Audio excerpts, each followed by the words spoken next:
ராமராமா பிப்ரவரி 28 சனிக்கிழமை, விஸ்வாவசு வருஷம் மாசி மாசம் 16ஆம் தேதி, துவாதசி திதி.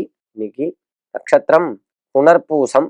காலை 9 மணி 22 நிமிடம் வரை, பின்பு புஷ்ய நட்சத்திரம். சௌபாகிய யோக பவகரணம். ராகு காலம் 9 மணி முதல் 10:30 மணி வரை காலை. யமகண்டம் மதியம் 1:30 மணி முதல் 3 மணி வரை. குலதெய்வம் எதுவென்று தெரியாதவர்களுக்கு என்ன வழி? குலதெய்வமே தெரியல அப்படின்னு சொல்றவாளுக்கு குலதெய்வத்தை கண்டுபிடிக்கிறது தான் வழி. ஏதோ ஒரு முறையில கண்டுபிடிச்சுதான் ஆகணும், வேற வழி இல்லை. ஜோதிஷால கேட்கணும், ஜோதிஷ்கால பிரஷ்னம் பார்க்கலாம். இப்படி ஏதோ ஒரு முறையில எப்படியாவது அந்த குலதெய்வத்தை கண்டுபிடிக்கிறதுக்கு முயற்சி பண்ணணும்.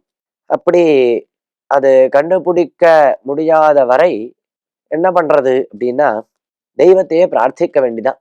எனக்கு நீ உன்னுடைய இருப்பிடத்தை நீயே காமிச்சு கொடு அப்படின்னு பிரார்த்திச்சுக்கணும், வேற வழி இல்லை. பிரார்த்திச்சுண்டு நமக்கு தெரிஞ்சதான தெய்வங்களை, நமது பெரியவர்கள் கூறும் தெய்வங்களை வழிபட்டு கொண்டு வர வேண்டும். உண்மையாக மனசால இவன் பிரார்த்திச்சான் அப்படின்னா ஏதோ ஒரு ரூபத்துல அது காமிச்சு கொடுத்துரும். யாரோ சொல்லுவா, ஏதோ சம்பந்தமே இருக்காது, 2-3 தலைமுறை முன்னாடி யாரோ சொந்தக்காராளா இருந்திருப்பா, இத்தனை நாள் பேச்சுவார்த்தையே இருந்திருக்காது, ஏதோ ஊர்ல இருப்பான், திடீர்னு பேச்சுவார்த்தை வரும், ஏதோ நம்மளுக்கு இதாண்டா குலதெய்வம் அப்படின்னு சொல்லிடுவான். அப்படின்னு எப்படியோ வரும். அது எப்படி வரும்னு சொல்ல முடியாது. ஆனா அந்த தெய்வம் நினைக்கணும்.